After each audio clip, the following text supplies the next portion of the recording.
FPL has finally launched, so we need to start talking about some players. Yes, welcome back to the channel.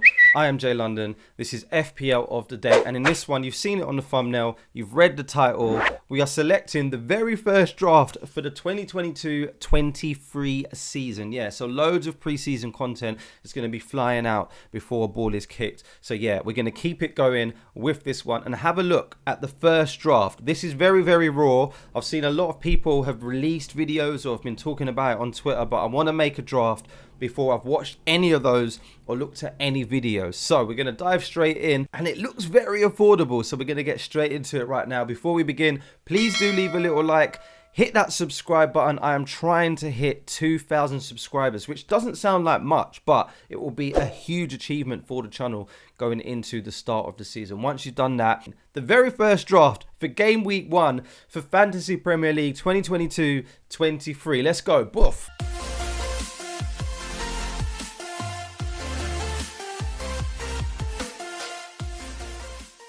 Caveat, disclaimer, there's going to be loads of tweaks and stuff as the weeks go on, but we need to have a first look and see what some of the initial thoughts are. So loads of things to consider, because as I say, I've had a look at the prices. I've seen some of the keepers. Some of the premium keepers are going to be nice and affordable, so we'll start there.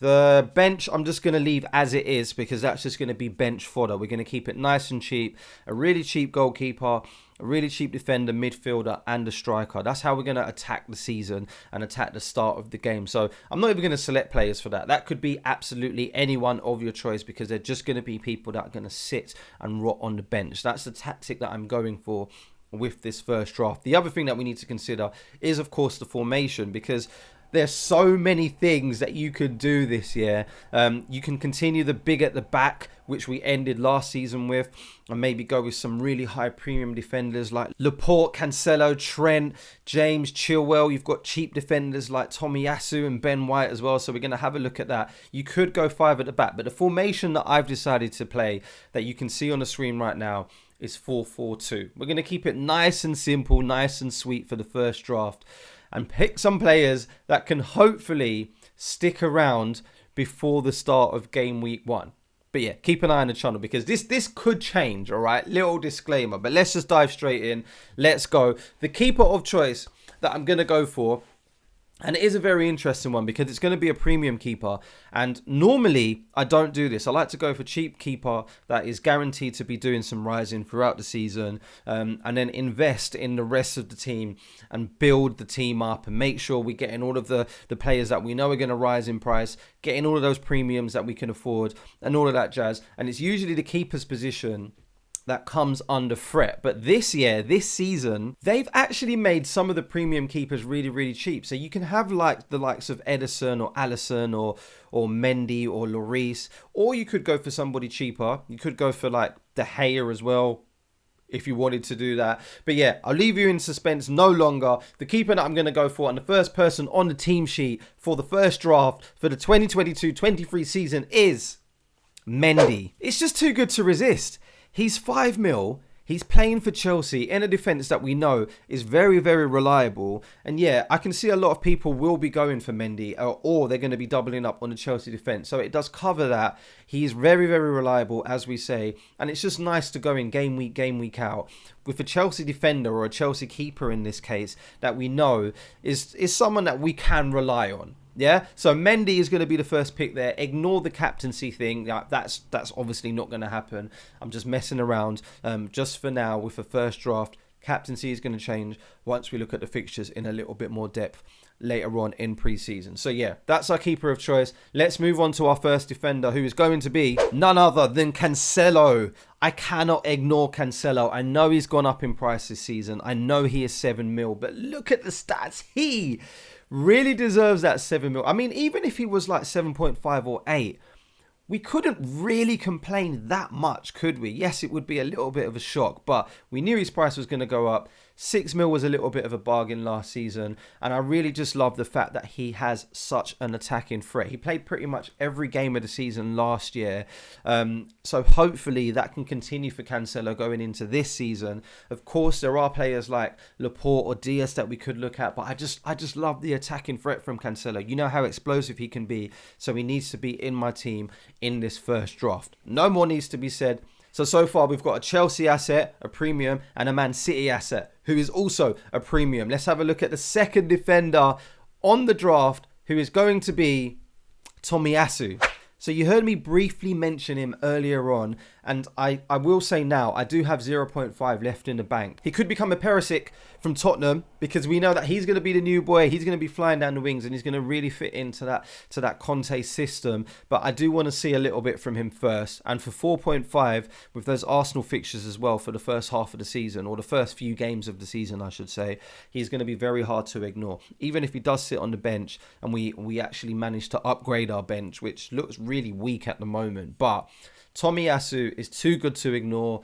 Playing for Arsenal with some nice kind fixtures. 4.5, he is in the team. Let's not argue about that. Next defender on the draft is Trent Alexander-Arnold. Come on. We wasn't going to make a draft without Trent.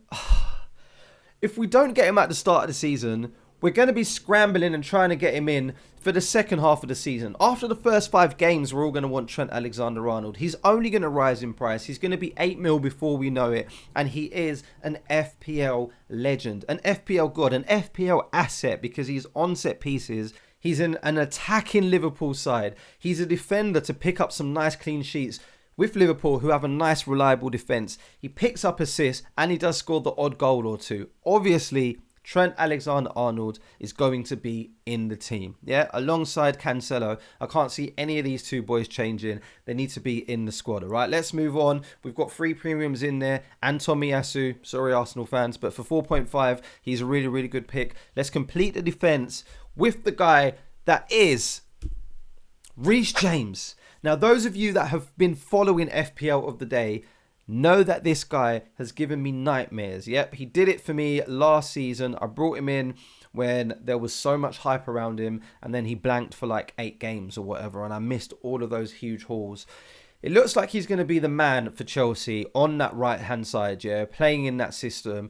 And he looks like he's going to be the most reliable defender. Of course, you could go for somebody like Chilwell instead, but I'm just going to wait a little while and see how Chilwell does, because obviously he's been injured for a very long time. He's coming off the back of that. So I just want to see just how fit he is and how sharp he's going to be going into that new season. Of course, he's had loads of time to recover in pre-season and all of that, but maybe that might change in pre-season. Maybe my thoughts might change and my opinions might change, and I might bring in someone like Chilwell instead of Reece James. But a Chelsea defender is going to be an asset there. Like, it goes without saying. They've made them so cheap this year. Either Chilwell or James is going to be in there. I see no need to be looking at the centre-halves or people like Thiago Silva or any of that when you can get Reece James or Chilwell for 6 mil. So yeah, that's what the defence looks like. Cancelo, Trent, James, Tomiyasu, Mendy in goal as well. I'm liking the look of this. Let's move on to midfield. And there's one player that we need to start with who is obviously going to be in there. Mo Salah, come on. I've seen so much debate about Mo Salah versus Son, Mo Salah versus Kane, Mo Salah versus Haaland. Mo Salah has to be in your team. I don't care if he's 13 mil. Have you seen Liverpool's fixtures? They look very, very good. He's playing Fulham in the first game of the season. I want him to be my captain, so he needs to be in the squad. We're building around him. He's one of the first people on the team sheet. And especially now that Mane's gone, Salah has more cause and more need to be that main man. Obviously, he's signed a new deal. He's happy. We know that everything goes through him. He's on penalties as well, and he's going to be the highest scoring player at the end of the season. Pretty much, yeah. You can snip that and then we'll come back to it after 38 games. It could be someone like Haaland. It could be like a Man City asset as well. But yeah, we know that Salah's going to be up there. So, of course, if we can get him in a team now, nice and early, then it's going to be very, very rewarding. Later on, obviously, we can take him out if things happen and then we decide, yeah, he's not performing the way that we want him to perform. But for 13 mil, it's a lot easier to get him in now, have him in the team, and then we can move stuff around a little bit later. Sticking with Liverpool, And sticking with Mane's departure, the next person on the team sheet has to be Luis Diaz. They've made this guy 8 mil. 8 mil. Luis Diaz.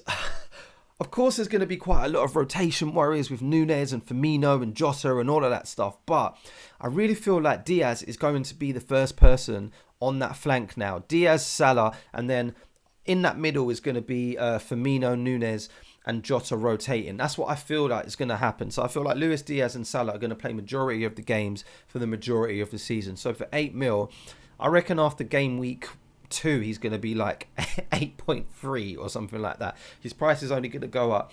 And as I say, I really do like the look of that first Liverpool fixture. So yeah, we've tripled up Trent, Diaz and Salah in the team. No more needs to be discussed right there. I feel like he's the best valued midfielder for 8 mil. There's so many other players that we can talk about, like Bowen, like Saka, Mason Mount. Like there's quite a few to choose from, but Luis Diaz is the most explosive for me and really does excite me. Mahrez is another one that I would like. Spoiler, he's not in the team. But again, with that rotation risk and with Pep Roulette, I'm not sure if I want to start the season with him, but I really am going to be keeping a close eye on Mahrez as well. So yeah, those are going to be the premium guys that we have on the list. James, Alexander-Arnold, Cancelo and Salah. The other guys to make it up will be Tomiyasu, Diaz and Mendy. And yeah, let's continue with midfield with a nice, juicy, controversial differential who is going to be none other than Marcus Rashford.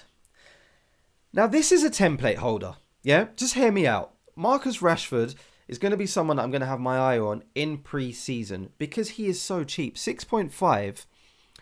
We're obviously going to have to monitor a lot of Manchester United signings, but if they don't get anybody, or I should say if we don't get anybody, because I'm a Man United fan, if we don't get anybody and we don't strengthen, then Rashford has to play the majority of the games. Surely. We've not really got much options. Like, no one else is really there. Of course, Martial's back as well. But I really feel like Rashford, if he is going to shine and he is going to step up, it is going to be under Ten Hag and it is going to be now. So we're going to keep an eye on it. Of course, this could easily be Martinelli as well. I've seen a lot of people talking about Martinelli. I really do like the look of him as well. It could also be Ødegaard as well, because I feel he is more certain to start the majority of games for Arsenal. So yeah, Ødegaard could be in there. And Martinelli is one of my favourite Arsenal players. Don't get me wrong, I really do like the look of him. But again, rotation risk, 5 subs this season. Who knows what could happen with Arteta behind the wheel. So we're going to keep an eye on it. Rashford, you're there for now, but it is going to be under very, very close scrutiny. All right. So yeah, we'll park that there and let's move on to the last midfielder, who again is a very, very good snip, a steal at 5.5. That is Neto. Yeah, I've seen a lot of people talking about him. And I really, really do like the look of him. Yes, of course, again, we've got 5 mil in the bank. He could then come out and be someone like Martinelli. But I just feel like there's less rotation risk with Neto. We know that he's going to be one of the first attacking players on the team sheet. Now Jimenez is back as well. Hopefully Wolves can score a few more goals and there'll be a lot more attacking. And for 5.5, there is going to be a lot of teams that have Neto.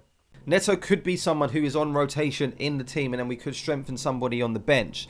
So we'll come to that a little bit later on with maybe the second and third drafts. But yeah, for now, for 5.5, he's a guy that I cannot ignore and needs to be in the first draft. Come on, no one's going to argue with that. If you disagree, then let me know down in the comments by all means. But yeah, for 5.5, I don't think there's a much better pick. Nah, not that I've seen so far. So yeah, there we go.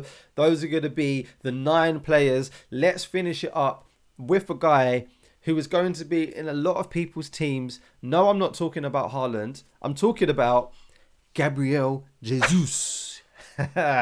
Okay, so this guy looks like he's going to be the main man for Arsenal. Of course, Nketiah is there as well, but they haven't splashed the cash on Jesus, and they haven't persuaded him to come to the club without making him the main man. You know when you play FIFA career mode and you have to select whether the person's going to be critical, important, or sporadic or anything like that. Jesus must have been critical when they signed it. So yeah, I'm pretty sure that he's going to be starting. Again, I really do like the look of the Arsenal fixtures for the first sort of 4 or 5 games. So we're going to roll with Jesus. Of course, there are other players that could go there. I do like the look of Callum Wilson as well, but Let's give it to Jesus.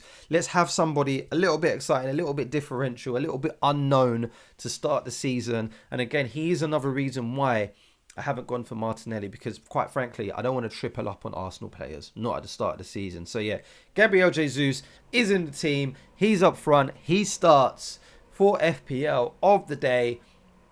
And there's only one man left. Who is going to be another premium player? Is it going to be Kane? Is it going to be Haaland? You know who it's going to be. It's got to be Haaland. It has to be Haaland.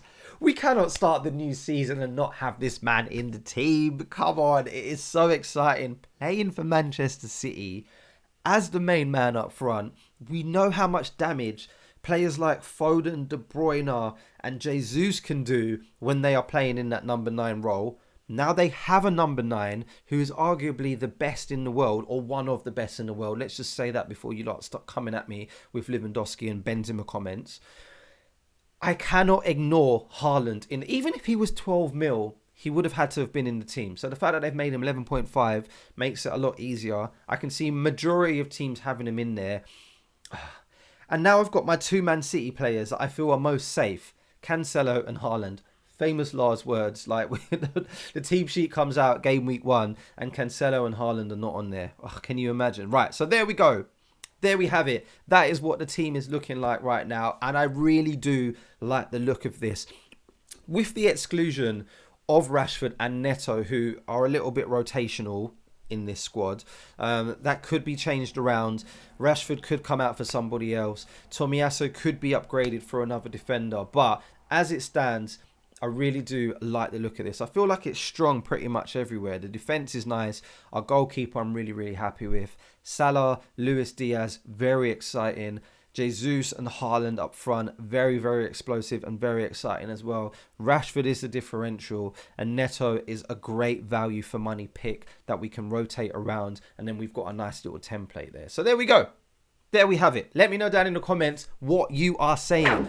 First draft of the season, that is completed. I had to put a video out. This is the first look that I have had at the squad, at the team. And you know what? I'm quite happy with that. I really, really do like the look of it. So let me know down in the comments, what are you going to be doing? What formation are you going to be playing? Are you going to be going big at the back? Are you going to be doing 4-4-2? Are you going to go for like someone like Kane instead of Haaland? Let me know down below. And of course, if you are just discovering this page, this video for the first time, if you're just seeing my big head for the first time on the internet, then please do hit that subscribe button. I need all the help that I can get. This is still a brand new YouTube channel. This is my first full season, and I really, really do want you guys with me.